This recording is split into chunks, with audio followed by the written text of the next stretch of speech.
এখন জোয়ার না?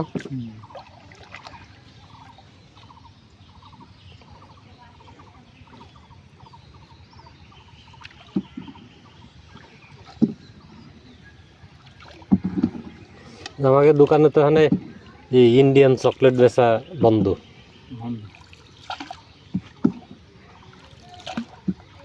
আসে না তো, ওই যে বর্ডার বন্ধ, ভিসা বন্ধ না, এখন আসে না। আগে তো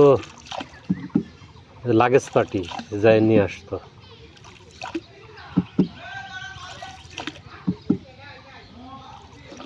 $200 পর্যন্ত আনার ই ছিল, যা তো লাগেজ বেরিয়ে বেরিয়ে আনতো।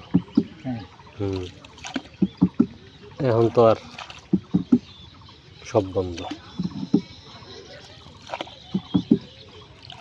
চুরাই পথে আগে যা যা আসতো সব কিছু বন্ধ হয়ে গেছে। হ্যাঁ, ওই যে কাঁটাতারের বেড়া যে সব জায়গাতে ছিল না, সব জায়গাতে তো কাঁটাতারের বেড়া দিয়ে দিছে।